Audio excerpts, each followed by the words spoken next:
Welcome back to Come with Casey. As always, we are your hosts. I'm Dr. Casey Sanders. And I'm Sanders.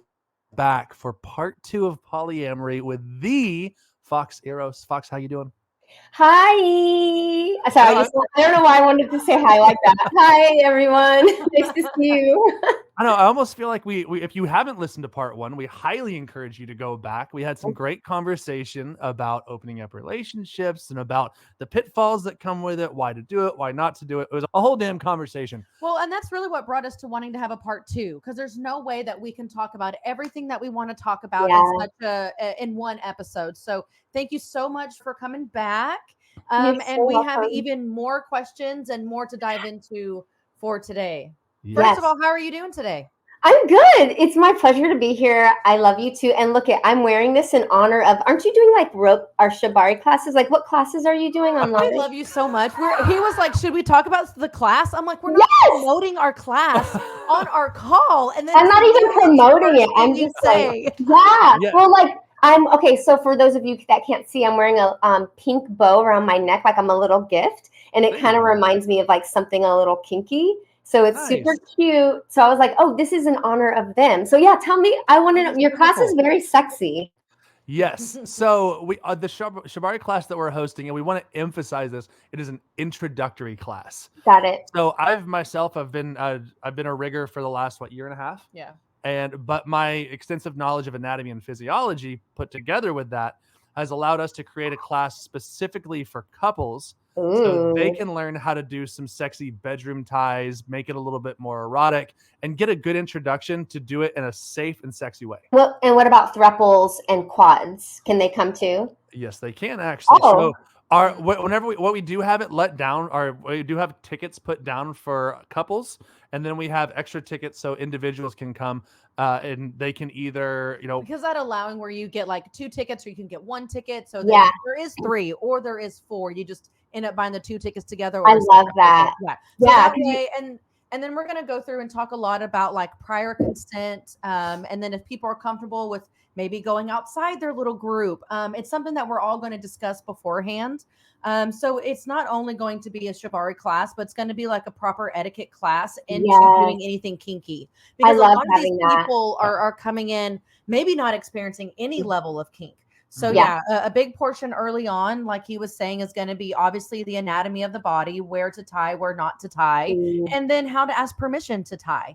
And honestly, it's been great for me because he's been tying me up the last few nights. I noticed. Like practice all the different ties and stuff that he's going to do in the class. I'm like, hey, babe, don't you need to practice? Like, you can practice on me. Yeah, like if I know somebody. And I love the consent piece because people who aren't in the kink community, like consent is really heavy in the kink community, more so in the non-kink community. Like you need to have a hell yes to doing all these things. And we need safety signals. And if I want to stop or take it slow, I need aftercare. Those things are so important with kink. And I'm just really excited. Yeah, the photos are really beautiful and sexy. And I know we've been getting more inquiries from like local models and from photographers who are like, "Hey, would you like to work with us?" So it's really opened up this whole door for us to be able to be like, cool, we now have this extensive way to interact further with the community in a way that allows us to build a social circle and have a lot of fun through the art of shibari. And I don't think that people, and the reason we're talking about kink is because it's intersects with polyamory. Like kink, queer, all of these things are a beautiful, magical combination. So this absolutely has to do with polyamory, folks. We might get into some kink. And kink's not only sex. It's like a psychological thrill. It's like emotional. It's a way to connect. Yes. But I wanted to say a few things. I first want to honor the land that I'm on of the Chumash and Gabrielino Tongva First Peoples. I always like to honor that. And yes, my name is Fox Eros. I'm also known as the polyamory therapist. And if you didn't hear episode 1, please, it's so good. But if you're a rebel and you want to listen to this one first and then that one, I think we should define polyamory again. And then I also wanted to share some of my identities. I'm pansexual, queer. I'm super fucking pan-romantic. And then I'm BIPOC, Black girl magic, multi-ethnic. And I'm sure I could come up with more labels if I want to, but I'll stop there. And then let's define polyamory just in case people are coming in. Okay, so polyamory, it fits under the ethical non-monogamy umbrella. It's one type of ethical non-monogamy, and it's the type that involves emotional connection and intimacy. So it's not just sex, like swinging. And there has to be a hell yes to wanting to be involved in this kind of relationship, which means it's not infidelity or cheating. Everybody knows, everybody wants to, and everybody agrees to having more than one lover. Yeah. I know. I already immediately want to dive a little bit into that real quick because we see a lot of confusion whenever people think of polyamory and they think of a bunch of people having sex. And they don't realize the difference between something like swinging, going out to adult clubs and getting in more into hookup culture and it being more about the physicality and the wild experience versus the polyamory side of things where it's like, no, this is about building a connection with somebody, possibly falling in love with another person and going through the whole roller coaster of a relationship consensually. Yes. Yeah, I love that. You said it so well. There's like this togetherness vibe. Like think of a tribe, think of being on the same team, think of attuning to each other. And you're not single. Polyamory, you are not single and just going out around and doing whatever the fuck you want. You are considering your tribe and your lovers and your metamors. You don't have to like everybody, but you honor and respect them. And you can have orgies. Absolutely. Sex can be part of it if you want to, but it's not just sex. There's like an emotional aspect. So yeah, that's the difference. And I love naming that because not everybody knows. And that's how people sometimes get harmed. I know some people in poly that they really focus more on the relationships and the bonds, and intercourse isn't necessarily a part in it. Or not intercourse, but any sexual acts are not necessarily a part in it. So sometimes it's not sex at all. And that's the other beauty of it, is because it can be whatever consenting adults want it to be. Yeah, you get to design your fucking relationship. You get to decide. It's great. Recap from part one. Recap from part one. Oh, Carrie, I love your outfit. It's like a ballerina. Thank you. Should I curtsy for you? Yes. It reminds me of like lavender and honey. It's so pretty. I love your tattoos. We're putting our legs up if you can't see. If you can't see, I just lifted up my Vans with my ballerina outfit. That's so cute. Casey, you look beautiful too. Thank you. Out of the two of us, I'm the much less complimented one, so I strongly appreciate showing some love there. My pleasure. Look, I love the fact that you had said that, because I want to go back for a second. Is that I think that a lot of people have this. It's a paradigm shift that they have to go through whenever they're looking at polyamory and then trying to imagine themselves loving more than one person. And it's that whole thing of like, it's pushed into your head and this is that whole monogamy culture of being like, hey, you have the one person and that's the person you're supposed to feel the unconditional love for. And then you tell that same group of people, well, it's possible to actually feel that same love for more than one person. And then they just go, what the fuck does that even, like, you can't even comprehend Lies. But it's a difficult thing to grasp. It is. I mean, you talk about people that from the time that they are born, they are put into a culture that it's all about finding the one person. To meet all your needs. Yes. Soulmate. That you must have that one person. And it even takes a lot of unlearning for people as they grow up into adolescence, for you to be like, hey, listen, it's okay to date somebody and have a relationship with them and understand that marriage between you two or something long-term necessarily a possibility or something that you should even strive for. You can define your relationship in any way you want. And it's okay to go into a relationship and define your terms with each other to be like, we're not trying to lead towards marriage right now, or even a monogamous relationship right now. Right. It's something that is so difficult to like really put through people. Yeah, it is, because our nervous system is wired for monogamy. It's all that we're taught. It's all that we're modeled. So, and it has inherent safety and security. But when you think about monogamy, it's like, when did the fuck that start? Is that like the original way to love? No, it's not. It came in with it's like a social political construct that America used to like assimilate indigenous people and kind of make it so that land and property would have a way to be passed down through generations. It wasn't about love or intimacy or sex. It was a domestic partnership. Yeah. So if you're doing, most times it was arranged. Right, yeah. It wasn't about love then. Yeah, and if you think about like who was here, like Black and brown people, they were probably more of like in a village tribe kinship type of thing where there was intimacy, shared power, and equality. So when you go back and you think about where monogamy started, it doesn't mean it's a shameful thing to do, but it also means there are many ways to love. How do you want to love? What do you value? Yeah. You love more than one friend and more than one child. So why are we so rigid with how many people you can have sex with or be intimate with? And why are we rigid with, I forget what else I was going to say, but it was going to be really good.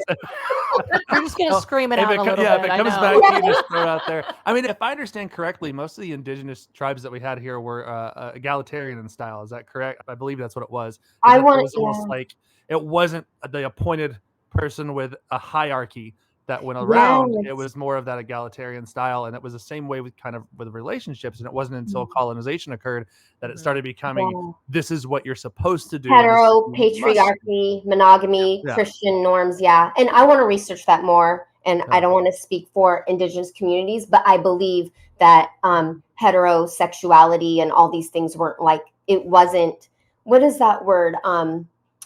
That's like the oppressive dominant culture now. There are so many other ways to love, and there, power equality, different types of sexual spectrums and gender, all of these things were shared and open and expansive. And now we're like, there's one way, man, woman, main household person, loop-de-bloop. That's okay, but do you want to do that?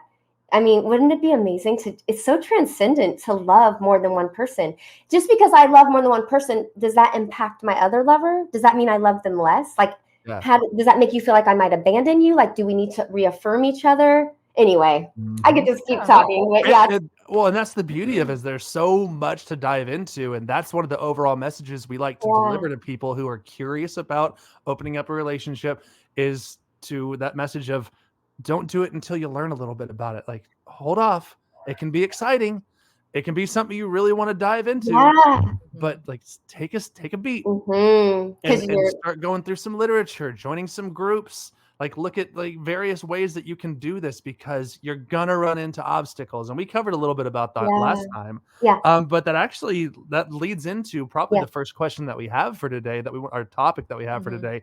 And this is all about how to self-regulate whenever you start dating and your partner starts dating. We know that as you start dating, you're going to go, and we'll get into pacing on all this in a little bit. But whenever you first start dating and you witness your partner starting to go on dates and get a connection with somebody, it can be very unsettling for people.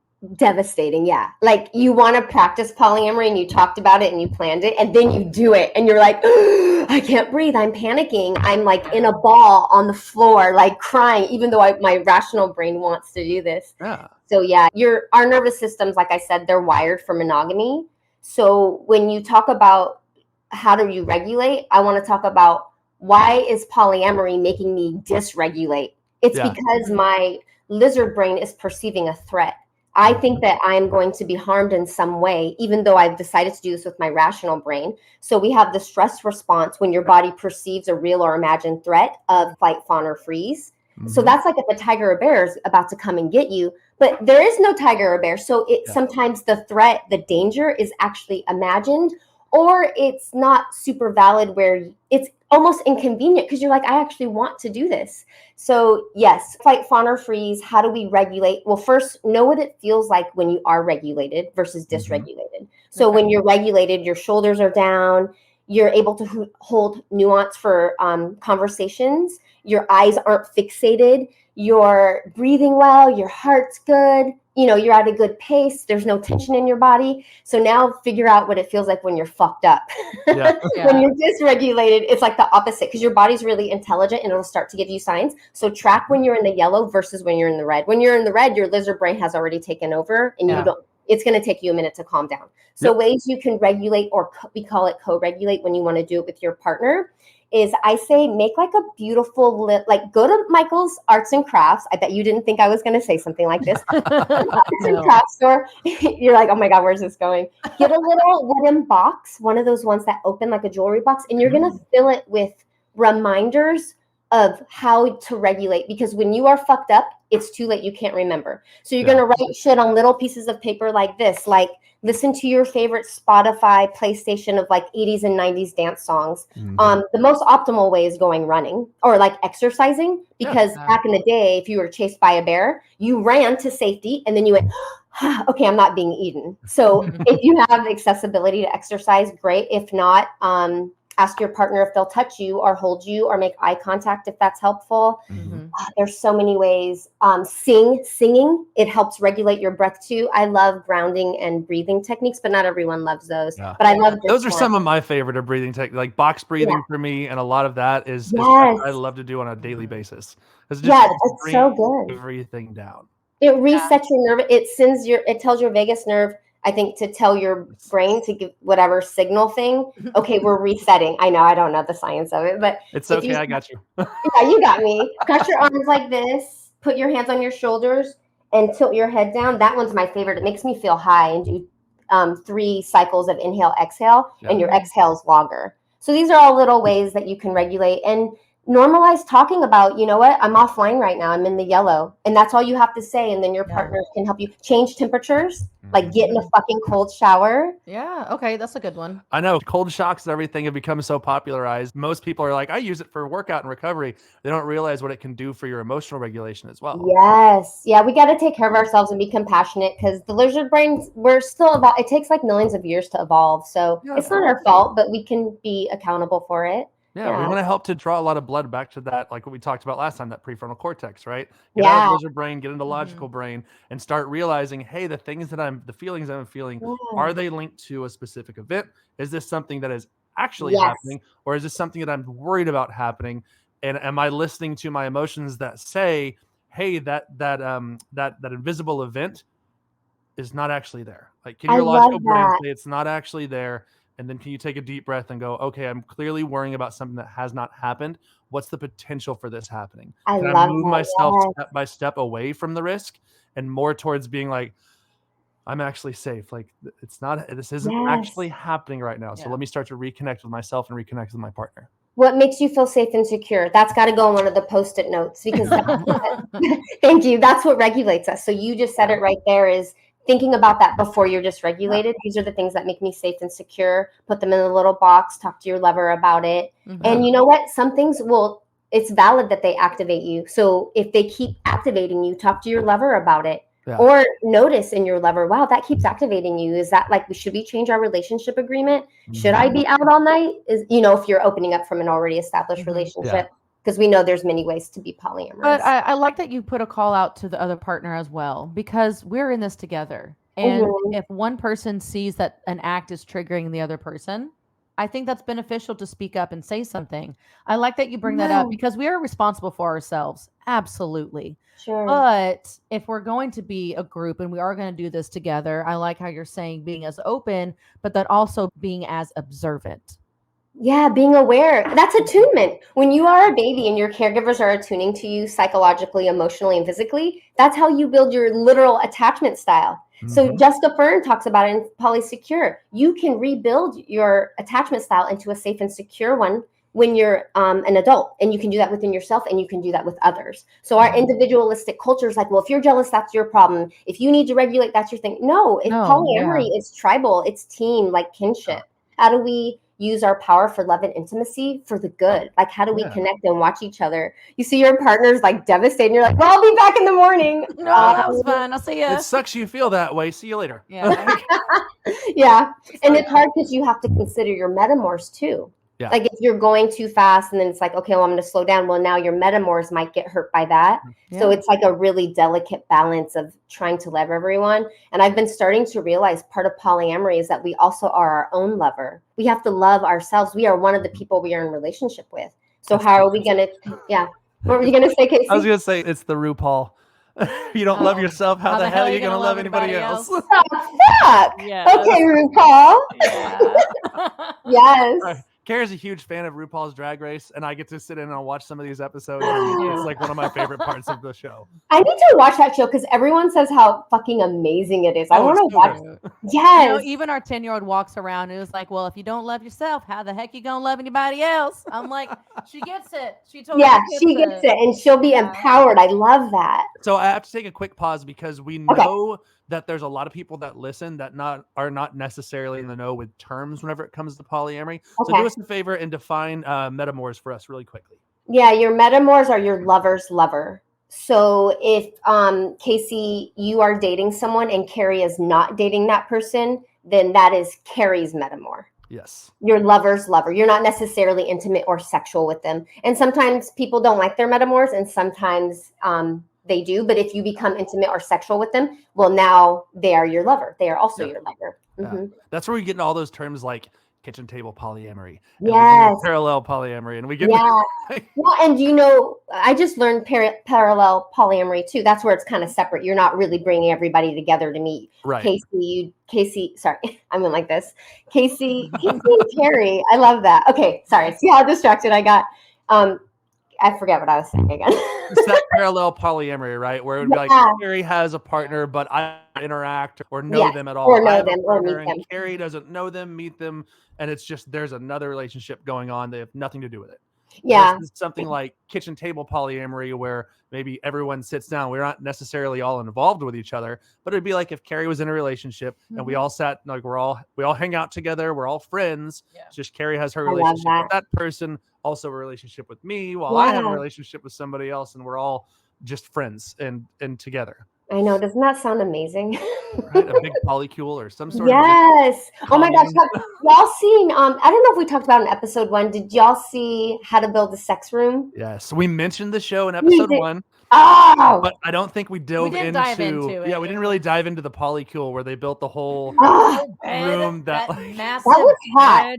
I want like a separate room that's just for sex, or maybe my bedroom should be my sex room. But I think a lot of people are getting into rope play, and like the vanilla people are like, and I don't use vanilla as derogatory, but just like if you haven't been kinky, they're starting to embrace all these ways because of that Netflix show. So I love that show. No, we love anything that helps like pull back the curtain on kink, on polyamory, on all of these like out of the box relational norms. We are so in for it because all it does is open us up to be able to talk to more people, help more people, and just create like a better social circle, especially whenever people are coming in and being like, I know nothing about this.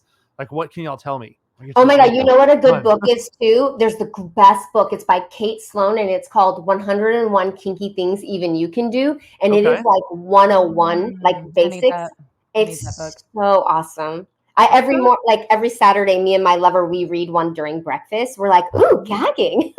Oh my God, ass worship, like things I've never even heard of. And I was like, okay, bookmark this. I want to try this. This sounds too intense, but yeah. Well, because I think that people should just assume that they know what their kink is. And that's not accurate. How would you know what you're going to be into? Right. And so to have something like that does allow you to pull it up and be like, oh, okay, like butt plugs. Got it. You know what I mean? Like, I love that there is a book that does that because again, I think that people are expected to know, but you don't know what you don't know. Like, you don't know what you don't know. Right. Explore. Yes, this is where it's important to have a yes, no, maybe list, like ready to go for each of you. And we utilize that in our relationship. And then we've also created one of our own that we offer to people. Where they can look at it and it's just a list of all these different things, and it allows them to decide if they're, into it, if it's like a maybe or if it's like a no. And then it's also, it's the one that we created is fairly complex. We were very excited about it. Yeah, there's a lot. Can you email me this list? I will share it with you. Yes. Will you share it with me? Because I want to see it. Okay, I love that. It's pretty extensive. What did he say? I said along with an NDA. Oh, yeah. No, I'm not going to share. I'm going to keep it really private, but I would love to see it. I trust you. Yes. Yes. We had a fun time coming up with it, and it's helped a lot of people realize like what they want to do, how if they would like to receive something or if they would like to give something in terms of all this. And it's fairly extensive. And so, we were happy with it, but it's such a cool thing to be able to, like what you were saying is that you're not going to go into kink and just all of a sudden know what you're into and know what you're not into. It takes exploration. Takes a lot. Just like polyamory.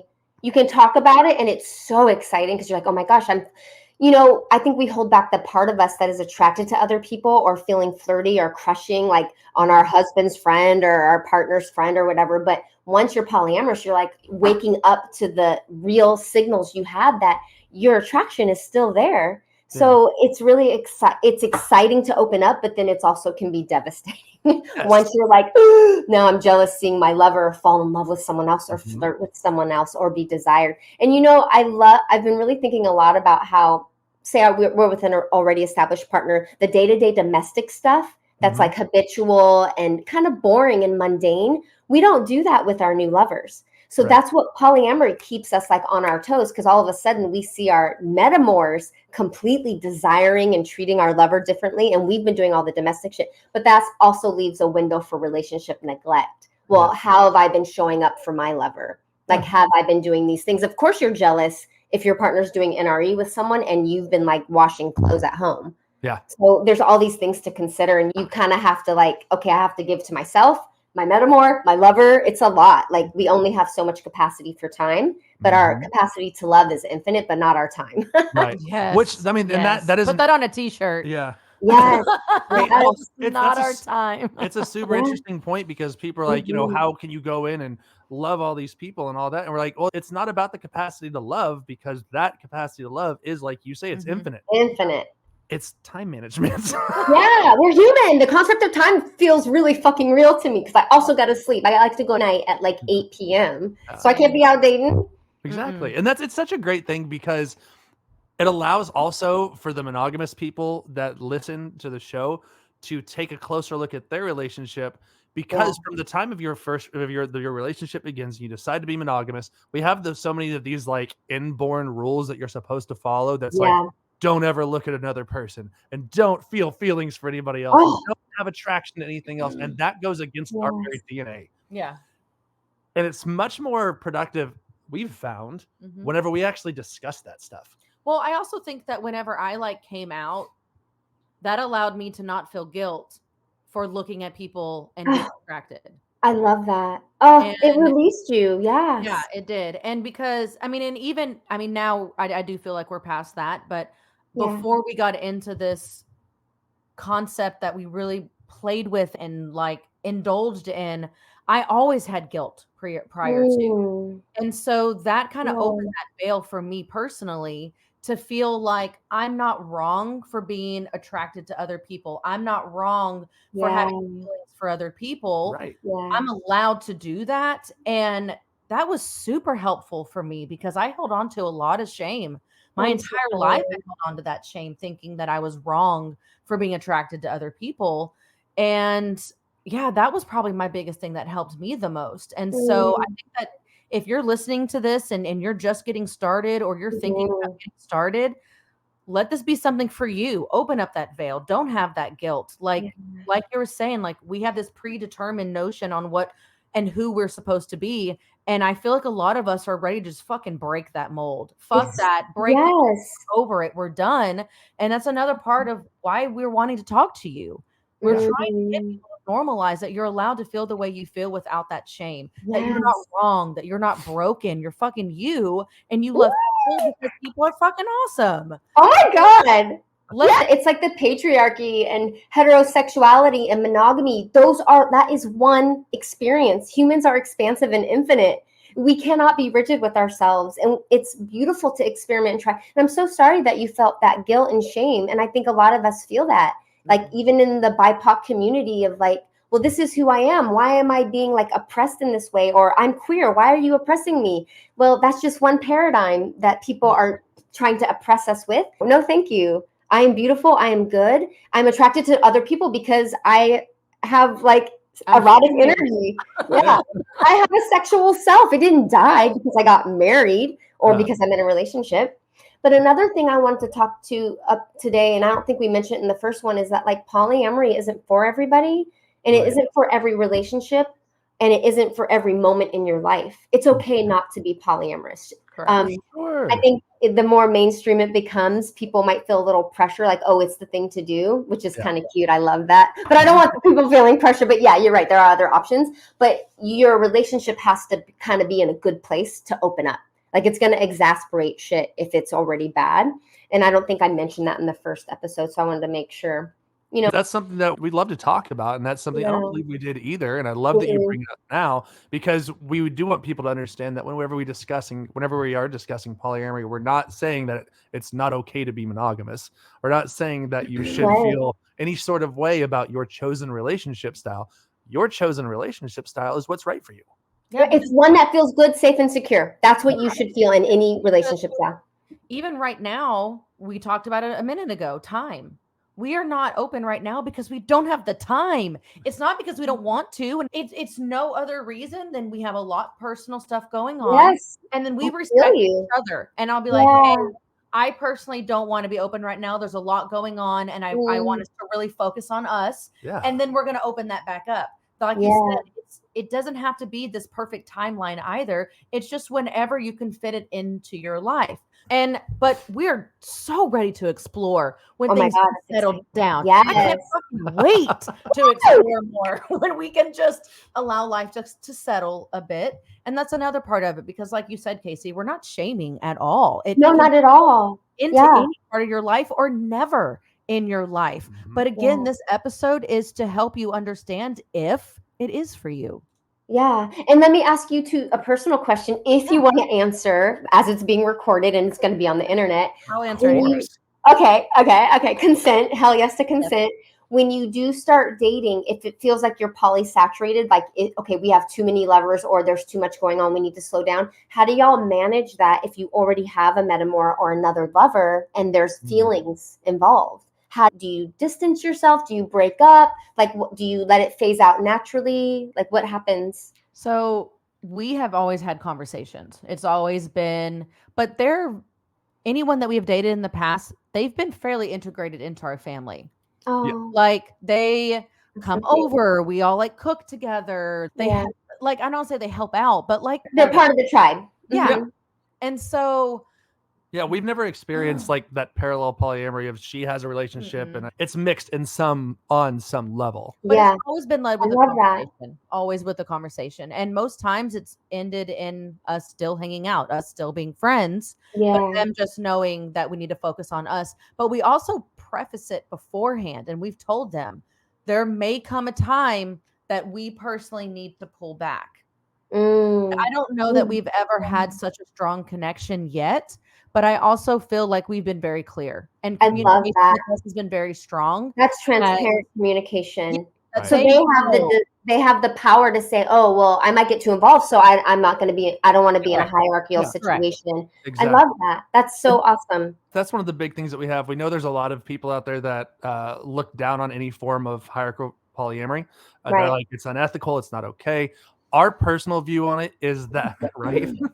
Sorry, I rolled my eyes. That was passive aggressive. I'm sorry. I'll verbalize what I meant in a moment. But the way that we see it is, as long as there's clear and open communication with us to say, listen, we do come from a 15-year relationship, and we are considering ourselves as the anchor of all of this. So we've made the conscious decision to come out. If you're okay with that, if you still want to pursue this, we can have that conversation. And they've never not wanted to pursue it because we've been very clear.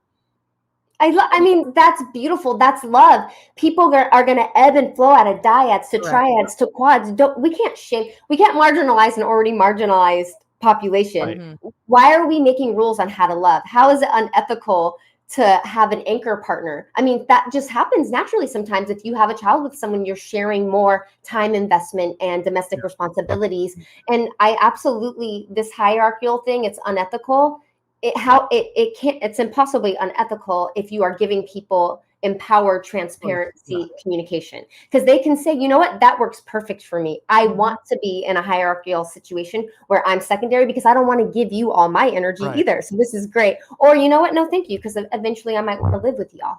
And I don't know. So I think, you know what, and we've had a relationship before where somebody came to us and said, hey, at this point I now want to go and look for a more serious relationship. So we're going to kind of end things here, or go back to being friends. We all hang out, and I'm going to go look for a primary partner for myself. Yeah. And then after that, we were all friends. All the love to you. Yeah. But like after that, we were all friends and we all hung out and it was fine. Like, and can we just shine the light on that, Carrie? I love that, because that is so polyamorous to be like, we didn't just break up. We just ended maybe the sexual component of the relationship, but we were still intimate and connected and kind and had a friendship. That's polyamory. You don't have to break up. You can do other things that make sense. Okay, go ahead. Right.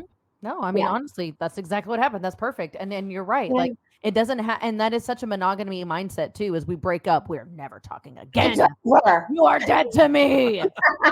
Yes. It's not really like that in the queer community. We're all still Okay, so we're all still friends. Well, that's the point that I was about to come up and be like, I don't know if this is gonna like coming from me as like a cis hetero male. Like, I don't want this to sound ignorant, but I feel like looking at that, where the ability to flow in and out of relationships that have sexual tendencies, that remove from that remain friends and all that, I feel like that's like a cornerstone of the queer community. And I have such like respect for the queer community because I've watched so many of my friends be like, well, we're dating and now we're not dating and we're still hanging out all the time and I'm dating this person. And it just ebbs and flows. There's fluidity. And I'm like, you don't see this. No. Heterosexuality. You have so many toxic people online that it's like it's impossible for males and females to be friends, and it's impossible to do this. And I'm sitting back going, people do it all the fucking time, and they seem okay. Great deal. Yeah, they're pretty cool with it. The amazing thing about not being heterosexual is there's no longer a script. And when there is no script, there is this expansive potential of rewriting a script based on your values and beliefs. That's what I love about like polyamory and queer communities and even kink. It's like, let's write this in a way that works for everybody. What do you love? What turns you on? We don't have to do it like everybody else. And I think that like fills us up with love because all of a sudden there's no rules. We get to make them. And as long as there's compassion, consent, transparency, respect, and attunement, we're watching out for each other, we're good to go. There's no wrong way to love unless you're hurting someone. That's not love. Yeah, then that's not love. Exactly. And that's a wrap. It's not hard, people. Yeah, it's not hard. It's a new way. And you know what? It is unsettling and scary to write a script. Like me as a femme, I'm like, oh my God, how am I going to date a femme? There's no script. I'm so scared. Like all my cute romantic things I do with the boys, like people who identify as boys, if I do that to like someone's who's femme, they're going to know all my tricks. I'm like, I need a fucking script. I don't know how to do this. But it's also exciting because I get to really like look into myself and be aware of what's feeling good. And I don't know, I kind of like being scared. It makes me feel alive. Like I get to figure this out on my own terms. Absolutely. God. I'm reading Girl Sex 101 right now. Yeah. Which is about like how to be like obviously with vulvas and how to be, and I'm just like, oh my God, I can't believe I have a vulva and I don't know these things. Like no one taught me, right? But wait, Casey, you were just laughing a moment ago. What were you laughing at? Because I want to know. Take me back to what we were saying, because my brain went. Me too. And then we just moved on. So I think we were back to something. Oh, no script. Not having a script makes you. It liberates you. You can. Got me, huh? Yeah, I got you, bitch. Sorry, you're not a bitch. I mean, no, you're a bitch in a good way. You're a bitch. Fine. You're fine. You were completely okay. No, you had said that you were talking about being a femme and then flirting or becoming more sexualized with another femme, and how do you handle that and all that. And I immediately in my head thought about Carrie because Carrie switch between femme and mask. Oh, yeah. And I've seen Carrie. And I've seen Carrie go like for somebody that's more femme and then watch her become more mask in that moment. And then watch her flirt with somebody and then go with somebody that's more mask and then watch her become like vastly feminine. So I'm on the outside in watching that, and it just triggered some memories of mine that I'm like, oh my God. It's because I adapt to the situation. If you need me to take control, I'm going to do it really fast. But if you take control, I'm going to let you. Oh, shit. That's hot. That is so erotic to me that you are so expansive and you can just flow in and out of. And I love both. I mean, wow. Yeah. That's how I want to live my life. When I die, I want to have experienced as many edges and parts of my heart and soul as possible, as parts of my erotic and sexual self. Like I want to have bumped up against the end of myself in this lifetime. There you go. It's really funny though, because when Casey was smirking, I was having the thought in my head of, I was like, oh, you just dominate him. That's easy. I know. That's so hot. I was literally smirking while I had that. I know. I saw the whole fucking thing unfold right before my eyes. I'm really into being domed. Like, I didn't know I would like that, but there is something. It's that taboo nature. It's that power dynamic. Yeah. And I want consent first. Like, don't just fucking dom me when I'm in the kitchen. Like, I need a little bit of like forewarning and consent and talk about it. But yes, sexually, I'm like, dom me. And I don't want to tell you how to dom me. I want you to know how to dom me because I can't you're dom a brat. You. Huh? Because you're a brat. Oh. You think so? Yes, I think there's a little bit. Wait, can we define brat? What do you mean? Because I'm like, wait, am I a brat? because for me, you want to be dominated, but you don't want to tell them how to. That's a brat. That's Because But I think there's like a definition of brat. There's like a that's not a specific definition. That's a characteristic. fine. But I'll go with that. I'll easily go with that. But that person wants to push back. Yeah, it's a pushback. The brat is the person that wants to like push back. If somebody is trying to like be more dominant, tell them what to do, and they're going to turn back around and push back and give them the challenge and give them the resistance. So it's not truly being dom then. So it can be, but it's that power of the sub to be like, I'm going to allow this domination to occur, which have that power. You be submissive to a person that you choose to be submissive to. That's the power of being submissive. But there's all those different types. It can be one of those that it's like is dom sub where they're like very submissive, where it's like whatever you say to do, I'm going to do it. And there's also that bratty sub that is like, you're going to tell me what to do, and I'm going to turn around and I'm going to tell you no. And I'm going to respond to that with like, okay, well now we're going to go and you're going to get punished. And then they're like, which is really what we want in the first place. See? Yes. Exactly. So now we're going to go upstairs and we're going to do some impact play. And you're going to be like, oh no.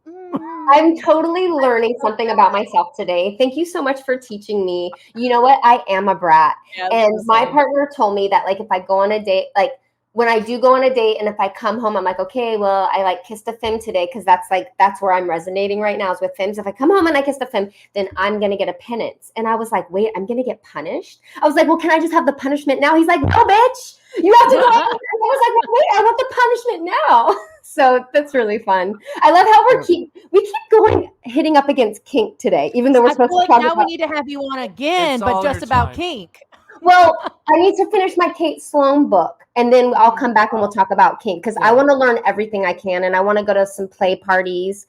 You know, even if I'm a voyeur, a consensual voyeur, I want to see what's up in these kink communities, have some fun. Go hit up your local dungeon is a really good way to do that. Find one in your area. And go to a dungeon night where they're maybe focusing on impact play or shibari, or they're focusing on a lot of them they'll host events on a weekly basis where there's a certain focus, and you show up. You don't have to participate. You can be an observer. Right. You can start out slow, and not all of them are like having actual like people having like intercourse or penetration or close off. Yeah. There's all different types of speeds and variations. 910 WeHo is a really good one in Los Angeles, and they have events all the time. I've been to one that was actually BIPOC centric because sometimes BIPOC community, we want to maybe stay with each other and feel safe. And that's just the way. And sometimes we don't, that's up to us. But Keys LA and 910 WeHo got together at one point and did something, and it was so sexy. And it was like red lights, and like there was a spanking area, and like there was a strip tease. It was so beautiful. But I do want to go to something soon. Plura also has a bunch of events. Yes. But y'all aren't in LA. I don't know where you are, but you don't have to tell me online. Oh, we're in Fort Worth, Texas. So if you come to LA, can we meet? 100%. Okay. That would be fun. Can we be friends? Oh, yes, of course we can. We have. I mean, I thought we already were. Oh, yeah, I know. That was the answer I was looking for. Thank you, Carrie. I just told all your personal stuff, so we're basically our best friends now. Oh my god, you're my best friend. I love you. Okay. All right, so it looks like we have just a little bit of time left. Polyamory. I want to cover another question, and I think this one is super pertinent. So we want to talk about how to handle whenever your partner starts moving faster than you do in the dating communities of polyamory. So for an example, say that me and Carrie were open, and all of a sudden she's got like dates just coming down the pipe. She's literally like, oh, I'm going on one on Tuesday, and then on Thursday I have Saturday. And then I might sit back and be like, I'm still looking, or I only have this one. That can be hard on right now. Is how do you handle those like different drives of wanting to be in various relationship types? Do you mean like when someone's going faster than you're comfortable with, or do you mean what do I do when my partner's dating and I'm not dating and I wish I was? I'd love to cover both of those. Just kidding. Okay, I don't know why I did that. Okay, so we'll do the first one. If your partner's dating faster than you and it's uncomfortable, I think we need to sit down and ask each other, why are we doing this together? Because we're not single. Single means I can do whatever I want, whenever I want, with whoever I want. doing polyamory, we're a team, we're doing it together, we're attuning to each other, we're seeing if each other is activated. So if one person is moving faster, I know it can be frustrating to slow down, but if you are going at such a fast rate that it's harming your partner, even though you don't mean to, it's not going to be sustainable. Everyone in polyamory has to benefit, otherwise they're not going to want to do it. Some more monogamous leaning people, or people who want to move slow, they're saying, well, my goal in polyamory is just to make my partner happy. That's why I'm doing it. That's not a strong enough goal. You need a reason for yourself. Why does it bring you joy? Why does it benefit you? Why does it benefit your relationship? So if you're going too fast, someone's going too fast, you're going to end up maybe frustrated, really sad, kind of traumatized, and you're not going to want to do it. So, in polyamory, it's like, hey, we could not be together and I could just go fuck and love whoever I want. Or if we're going to do it together, why is it special between us? Why are we doing it together? Yeah. So I love that. So bring it back around to like, what does it benefit? Like, how does this benefit us versus you're not just going off and living a single life. That's what's the urgency? Like, let's look at why you're urgent. Sometimes people have felt controlled or stifled in their earlier life. So once they have the free pass to be liberated, they go. It's like their nervous system's like, go. Or if maybe developmentally at a certain age, maybe you didn't get to experience being queer or knowing your authentic self or being polyamorous. So now once you have the label, you're like, I have to go do it now. So looking at what is that sense of urgency about and how are you impacting others? And if you are going to slow down, but you're frustrated, what other channels can you use to kind of download that love and that fuel for life and that passion? Like, what other ways can you meet your needs while you're going slow until your partner catches up? Because we want polyamory to be sustainable. Otherwise, people are just going to give up. It's going to suck. Yeah. And if you, like you said, if you just kind of shoot out the gate and go for it through all this stuff with that sense of urgency, it's not sustainable. Yeah. But I get that it's frustrating for the faster person. I understand that. But, we don't get everything. Well, hey, the person who wanting to go slower, they're uncomfortable too. Yeah. Okay. Yeah, that was going to be a curiosity because I know that you can have people that open up into this, and you might have a partner that's out there to seek a deeper connection in a relationship, and another partner that's like, well, I'm here for the hookup culture. Yeah. And so like trying to reconcile those different viewpoints, it can be a very difficult thing to do. So I think defining before you start polyamory, or at least once you've started and it's already like full force ahead, what is dating? Because for some people, it's just fucking. For some people, it's just play parties. For some people, it's just platonic romantic relationships. For some people, it's like, oh, I'll be home tomorrow. That's dating. And you're like, what? I just meant you were going to go and have pad thai. And now you're coming home in the morning. So define what dating is. And I think we should start checking in with our lovers before polyamory begins of, what have been your dating experiences? Have you been traumatized or hurt in the past? What was your relationship like with your parents? Like, kind of being a little bit of a therapist and investigating, because that's going to say a lot about their dating style and what's going to work for them. And then negotiate and, just be really specific about what we're doing and, write down your relationship agreements, and they're going to evolve as you get more safe and secure. Yeah. That's the amazing thing. As you get comfortable with each other, I think your dating styles could probably align. But, if you're uncomfortable with your partner's dating style, you're going to want to talk about it. Yeah, that dating style stuff is one thing that we like to talk to people about whenever they're even going through their regular, monogamous relationship. Is we tell as many people as we can is to figure out as much about yourself as possible, figure out as much about your partner as possible, not only just in experiences, but what are your attachment styles? What are your styles? If you could, the more you can really become attuned to yourself and with your partner, the more chance of success you have, and the less chance you have about like really creating some damage that might be irreparable to your relationship. Word. Yes, we don't think about that because we're just so excited. But it would be wonderful to create a little safety vessel for you and your partner to kind of reconnect.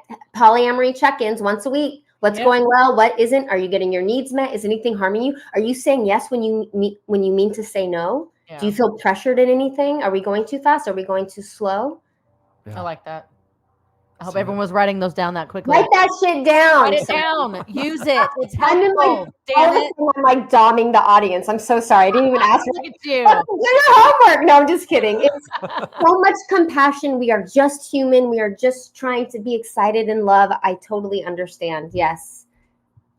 I love it. Fox, you're amazing. You're amazing. We're best friends. I mean, like, I'm already sitting here going like, we're already running out of time. I'm going, damn it. I know. I know. We have such chemistry. I was telling my lover, I really love these two. Like doing a podcast with them, there's just all this frenetic, beautiful chemistry and energy. And I want to say thank you. Thank you for having me on your show. Of course. Well, we're happy I'm to being host very you. serious about having you back on. Like I agree. There's such a good flow. We're gonna fly it to LA this. and we're That's gonna what find we're a doing podcast live studio, episode. and we'll rent it Oh out my for the day. God. Y'all and are we'll gonna do hate a live us. one. No, we're gonna. Oh my God, I'm gonna be sitting between you two like this. We're gonna be so distracted. We're not gonna do it. And you know what? Yes, let's one day we'll meet in person, but we're gonna do more podcasts. I'm writing a book. Yep. Yes. That's a process, and then people can find me at the Polyamory Therapist everywhere. I have a website and on the social medias. But yeah, I want to reconnect with you too. So this won't be the last thing we do at all. No. We're in a relationship. This is a type of polyamory called a podcast. Yeah. Sorry, that was a bad joke. I told you I'm not good at jokes. Podcast Amory. Got it. All right. Well, for another episode of Come with Casey, we are your hosts. I'm Carrie Sanders. And I'm Dr. Casey Sanders. I'm Fox Eros. And there's Fox Eros. Woo! Thanks again, Fox, and we'll see everybody next time. I'll miss you. Bye.